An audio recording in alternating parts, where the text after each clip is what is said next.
Subscribe करें अपने YouTube channel financial talk को और बेल आइकन पे प्रेस करें ताकि लेटेस्ट वीडियो आपको मिल सके। आज ये वीडियो है उन लोगों के लिए जो इन्वेस्टमेंट करना चाहते हैं और बड़ा ही कंफ्यूज हो रहे हैं कि इन्वेस्टमेंट करूं तो कहाँ करूं, एफडी में करूं या एनपीएस में करूं या पीपीएफ में करूं या फिर म्यूचुअल फंड्स में करूं।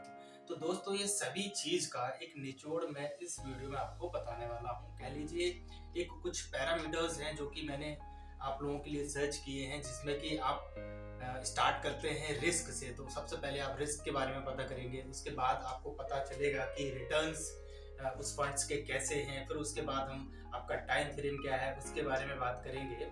देन आफ्टर आपका क्या लिक्विडिटी है उस फंड की और आपका गोल क्या है। लास्ट में हम बात करेंगे टैक्सेशन कैसे है और क्या क्या समय अवधि के लिए इन्वेस्टमेंट करना चाहिए। ये वीडियो उन लोगों के लिए खास होने वाली है जो कि बहुत ही कंफ्यूज हैं, नई जर्नी शुरू कर रहे हैं इन्वेस्टमेंट में अपना। तो बहुत ही अच्छी नॉलेज है इस वीडियो में, आप वीडियो को जरूर देखें, लास्ट तक कंप्लीट देखें, आपको जरूर इंफॉर्मेटिव वीडियो ये लगने वाली है दोस्तों। तो चलिए चलते हैं डिजिटल स्क्रीन के ऊपर। तो जैसा कि मैंने आपको बताया, हम 6 पैरामीटर के ऊपर बात करेंगे। रिस्क फैक्टर क्या है, रिटर्न्स क्या होने वाले हैं, टाइम लिमिट क्या है, टैक्स बेनिफिट्स क्या है, लिक्विडिटी क्या है और गोल्स क्या है। ये पैरामीटर हैं, इन 6 पैरामीटर के ऊपर काम करने वाले हैं, ठीक है। तो सबसे पहले हम एफडी को ले लेते हैं। तो एफडी का अगर हम बात करें तो रिस्क फैक्टर इसका क्या है। तो रिस्क फैक्टर वेरी लो है क्योंकि कोई रिस्क फैक्टर नहीं है, सेफियस्ट प्रोडक्ट है ये यहाँ पे, क्योंकि बैंक में आपको मिलता है, श्योरिटी रहती गवर्नमेंट ऑफ इंडिया की, तो कोई भी दिक्कत नहीं है एफडी में। लिक्विडिटी की बात करें तो हम काफ़ी हाई लिक्विडिटी है, इसमें आप पैसा कभी भी निकाल सकते हैं, कभी भी डाल सकते हैं, कोई भी रिस्ट्रिक्शंस नहीं है यहाँ पे, ठीक है दोस्तों। टैक्स बेनिफिट की बात करें तो अंडर सेक्शन 80C के अंदर अगर आपकी 5 साल की एफडी है तो आप 1.5 लाख का फायदा ले सकते हैं यहाँ पे। तो टैक्स बेनिफिट्स भी काफ़ी अच्छे हैं यहाँ पे। और टैक्सेशन की बात करें तो आपको इस पे जो इंटरेस्ट मिलेगा उस पर आपको टैक्स देना पड़ेगा, और वो कैसे देना पड़ेगा, जो आपकी इनकम स्लैब है उसके हिसाब से आपको इंटरेस्ट पे टैक्स देना पड़ेगा। तो मुद्दा मामला ये है। रिटर्न्स की अगर हम बात करें तो 7% लगभग रिटर्न्स इसमें मिल जाता है, लेकिन आफ्टर डिडक्शन ऑफ टैक्सेशन 5 से 6% आपका इसमें इंटरेस्ट जो रिटर्न्स है वो रह जाते हैं। वो जो 5 से 6% रिटर्न्स हैं, तो returns is equals to inflation. एक तरीके से जो आपने कमाया वही सेम रहता है महंगाई दर। इन्फ्लेशन, महंगाई दर जितना बढ़ती है उतना ही सेम रहता है, यानी रिटर्न्स आपका और इन्फ्लेशन बोथ आर सेम। यानी आज जो चीज खरीदेंगे 5 साल के बाद उस चीज का जितना भाव होगा उतना ही आपका जो अमाउंट है उसका प्राइस होगा, सिंपल है। तो आपको ना कोई फायदा हुआ ना कोई घाटा हुआ, ठीक है यहाँ पे। तो ये आपका, इसमें आपका पैसा ग्रो होने वाला नहीं है। आगे बात हम करते हैं कि पब्लिक प्रोविडेंट फंड क्या है। पब्लिक प्रोविडेंट फंड में आपका जो रिस्क है वो भी काफ़ी कम है, लिक्विडिटी वेरी ज़्यादा हो जाती है लिक्विडिटी, क्योंकि यहाँ पे जो 15 साल का इसका लॉक इन पीरियड आ जाता है यहाँ पे, ठीक है। इन केस आप पार्शली विड्रॉल कर सकते हैं इमरजेंसी केसेस में, ठीक है। तो लेकिन ये लॉक इन पीरियड वाला सिस्टम है इसमें। टैक्स बेनिफिट्स की बात करें हम तो 80C में आपको 1.5 लाख का टैक्स बेनिफिट मिलेगा, जो पहले ही जैसा है सेम है। टैक्स बेनिफिट में दोनों में ही समानता है। टैक्सेशन की बात करें तो वहाँ आपको इंटरेस्ट पे आपको टैक्स देना पड़ रहा था, यहाँ पे आपको इंटरेस्ट पे कोई भी टैक्स नहीं देना। ये यहाँ पे एक अच्छा आ जाता है, लेकिन लॉक इन पीरियड मिल जाता है यहाँ पे, तो यहाँ पे फायदा है तो लॉक इन पीरियड बढ़ गया। रिटर्न्स की बात करें हम तो 8% के तकरीबन आज की डेट में रिटर्न्स पीपीएफ में चल रहे हैं, जो कि इन्फ्लेशन को बीट कर सकते हैं, लेकिन आपका जो कॉर्पस है उसको ज्यादा बढ़ा नहीं सकते, ठीक है। आगे अगर हम बात करें तो एनपीएस की, एनपीएस एक रिटायरमेंट प्रोडक्ट है दोस्तों। अगर आप रिटायरमेंट की प्लानिंग कर रहे हैं तो इस प्रोडक्ट में आप जा सकते हैं। यहाँ पे जो रिस्क की बात करें तो मॉडरेट रिस्क है, वहाँ पे सेफिएस्ट था इसलिए बिल्कुल रिस्क नहीं थी। यहाँ पे मॉडरेट है क्योंकि इसका जो थोड़ा सा पैसा है वो मार्केट में लगा है, तकरीबन आपको स्लैब वाइज मिलेगा 20%, 40 और 60, इस हिसाब से आपका जो पैसा है मार्केट में लगा है। बशर्ते ये है कि आपने कौन सा प्रोडक्ट चूज किया है। लिक्विडिटी की अगर हम बात करें तो liquidity as a till retirement तक आपका पैसा लॉक हो जाता है। पार्शली विड्रॉल आप 3 बार यहाँ पे कर सकते हैं। टैक्स बेनिफिट्स की बात करें दोस्तों हम तो इसमें सबसे ज्यादा टैक्स बेनिफिट आप कर सकते हैं। 80CCD फर्स्ट के अंदर आप 1.5 लाख का टैक्सेशन आप टैक्स बचा सकते हैं और 80 CCD1B के अंदर आप 50,000, यानी टोटल आपका जो टैक्स बेनिफिट आप उठाएंगे वो 2 लाख रुपए पे आप उठा सकते हैं। टैक्सेशन की बात करें दोस्तों तो टैक्सेशन इसका ये रहेगा कि 60% जो आपको रिटायरमेंट के बाद जो आपको कॉर्पस मिलेगा उसको आपका टैक्स फ्री है टोटली, और 40% जिसकी आप एन्युटी खरीदेंगे। दोस्तों एन्युटी खरीदना एनपीएस में कंपलसरी है, उस एन्युटी से आपको जो पेमेंट मिलेगी उस पे आपको टैक्सेशन देना है एज पर टैक्स स्लैब। ठीक है, रिटर्न्स की बात करें हम दोस्तों तो हाई रिटर्न हम इसको कह सकते हैं क्योंकि 8% से 13% के बीच में यहाँ पे रिटर्न्स मिल जाते हैं। Returns greater than inflation rate, तो इन्फ्लेशन रेट को आप आसानी से बीट कर सकते हैं इस प्रोडक्ट में।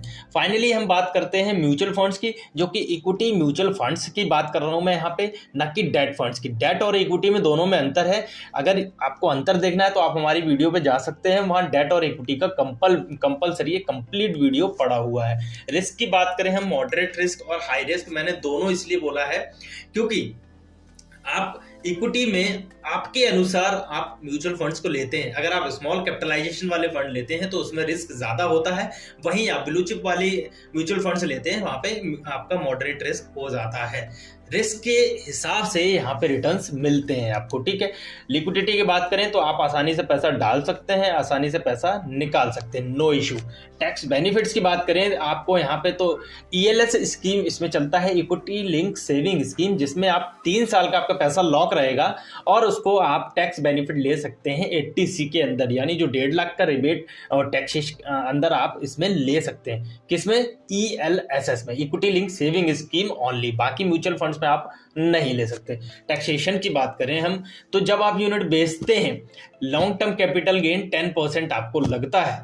ठीक है, यूनिट क्या होता है दोस्तों? जो NAV पे आप खरीदते हैं, जो आपके पास आता है वो यूनिट के फॉर्म में आता है। म्यूचुअल फंड में यूनिट आपकी एज अ होल्डिंग मानी जाती है दोस्तों। ठीक है, मैक्सिमम कैपिटल गेन अगर आपका 1 लाख से कम है तो आपको कोई भी LTCG नहीं देना है। अगर 1 लाख से ज़्यादा है 1 साल के अंदर तो आपको 10% यहाँ पे देना पड़ेगा। रिटर्न्स की बात करें हम तो हाई रिटर्न्स आप एक्सेप्ट कर सकते हैं, 9 से 16% का आप इक्विटी म्यूचुअल फंड्स में रिटर्न्स ले सकते हैं बड़ी ही आसानी से। रिटर्न्स आपके इन्फ्लेशन को आसानी से बीट कर देगा दोस्तों। अब मुद्दा मामला ये है कि मेन फैक्ट शीट आपके सामने मैं रखने वाला हूं, जिसमें कि हम सभी को कंपेयर करेंगे। जो पैरामीटर मैंने फर्स्ट में बताए थे वो पैरामीटर यहाँ पे सभी में हम शो करेंगे, उसके बाद हम आपको दिखाएंगे दोस्तों। ठीक है, तो रिस्क फैक्टर्स जैसे मैंने आपको बताया FD में लो है, लिक्विडिटी FD की जो है वो हाई है, कभी भी पैसा आप निकाल सकते हैं, टैक्स बेनिफिट्स लो हैं, रिटर्न्स भी लो हैं, लेकिन टाइम फ्रेम आपका 6 महीने से 2 साल के बीच में हो तो FD प्रोडक्ट आपके लिए बहुत ही बेहतरीन प्रोडक्ट होगा। यहाँ आपके शॉर्ट टर्म जो गोल हैं वो सारे कवर हो सकते हैं। आपका वैकेशन, आपको घूमने का प्लान है विदिन 2 ईयर्स तो आप कर सकते हैं। गैजेट कोई खरीदना है 2 साल के अंदर, आपको वेडिंग करनी है किसी की, करंट रिक्वायरमेंट जो भी है आपके 6 महीने से 2 साल के बीच में, तो आप FD के अंदर आसानी से जा सकते हैं दोस्तों। आगे बात करते हैं PPF की, तो ये रिस्क फैक्टर लो है, लिक्विडिटी हाई है। इसमें हाई है क्योंकि आप जो लिक्विडिटी आप इसमें आप पैसा नहीं निकाल सकते, लॉक हो जाता है। ठीक है दोस्तों, तो टैक्स बेनिफिट्स इसमें हाई है। रिटर्न्स की बात करें तो रिटर्न्स भी हाई है और टाइम फ्रेम जो है वो 15 साल का इसमें हो जाता है, क्योंकि लॉक इन पीरियड है गवर्नमेंट ऑफ इंडिया की तरफ से। गोल इसमें लॉन्ग टर्म गोल कवर हो जाएंगे। लॉन्ग टर्म गोल में आपका एजुकेशन प्लानिंग है, वेडिंग का, रिटायरमेंट, मेडिकल, इन फ्यूचर के जो 15 साल बाद आप किसी बच्चे की, आज वो बच्चा है 15 साल बाद आप उसके एजुकेशन का सोच रहे हैं तो वो आप इस PPF में कवर कर सकते हैं। NPS it is a retirement product, तो आप इसमें रिटायरमेंट का सब कुछ कवर कर सकते हैं। जो रिस्क रहेगा इसमें मॉडरेट रिस्क रहेगा, क्योंकि ये कहीं ना कहीं मार्केट से कनेक्ट है। लिक्विडिटी की बात करें तो बहुत कम लिक्विडिटी है, आफ्टर रिटायरमेंट के बाद ही आप इसका फायदा उठा सकते हैं। टैक्स बेनिफिट की बात करें तो बहुत ही ज़्यादा है, टैक्स बेनिफिट आपको इसमें मिलता है और रिटर्न्स भी काफ़ी अच्छे हैं। टाइम फ्रेम आपका रिटायरमेंट, जैसा कि मैंने आपको बताया, गोल क्या है, वेरी लॉन्ग टर्म गोल है ये और रिटायरमेंट प्रोडक्ट है। म्यूचुअल फंड्स की बात करें तो हम इसमें रिस्क मॉडरेट और हाई है, दोनों ही रिस्क कवर होते हैं। और लिक्विडिटी की बात करें तो लिक्विडिटी बहुत ही ज़्यादा है, कभी भी आप पैसा डाल सकते हैं, कभी भी पैसा निकाल सकते हैं, नो इशू। टैक्स बेनिफिट की बात करें तो टैक्स बेनिफिट काफ़ी कम है, केवल ELSS में ही टैक्स मिलता है बेनिफिट्स। और रिटर्न्स की बात करें तो रिटर्न्स काफ़ी हाई है यहाँ पे। टाइम फ्रेम 4 साल से ऊपर का आपका जो भी इन्वेस्टमेंट प्लानिंग हो रही है तो आप उसको इक्विटी म्यूचुअल फंड्स में डाल सकते हैं, आपके लिए बेहतरीन प्रोडक्ट है ये। और गोल्स की बात करें तो मिड टर्म गोल आपका यानी 4 से 5 साल का गोल, और लॉन्ग टर्म गोल यानी 5 साल के ऊपर का जो भी गोल है आप इसमें कवर कर सकते हैं। इसमें आपको फ्यूचर में आपको कोई कार लेनी है, घर खरीदना है, वेडिंग, मेडिकल, चिल्ड्रन एजुकेशन, ये सारी चीज़ आपकी जो गोल प्लानिंग है आप इसमें कर सकते हैं। तो टाइम फ्रेम बहुत ही इंपॉर्टेंट होता है, तो टाइम फ्रेम ये रहा आपके सामने। तो आपने देख लिया, कंपैरिजन हमने करके आपको बता दिया। तो आई होप इस वीडियो में आपको छोटे छोटे डाउट्स क्लियर हुए होंगे कि म्यूचुअल फंड्स करना है, ऐसा म्यूचुअल फंड में NPS, PPF, fixed deposit. Video कैसी लगी प्लीज हमें कमेंट सेक्शन में जरूर बताएं। आई होप ये वीडियो आपको बहुत ही इंफॉर्मेटिव लगी होगी, और जो छोटे मोटे आपके डाउट्स होंगे इन्वेस्टमेंट के रिगार्डिंग तो वो कंप्लीटली आपके सही हो गए होंगे। वीडियो देखने के लिए धन्यवाद। हमारे चैनल पर अगर पहली बार आए हैं तो प्लीज चैनल को सब्सक्राइब जरूर करें और बेल आइकन को जरूर दबाएं। वीडियो देखने के लिए धन्यवाद।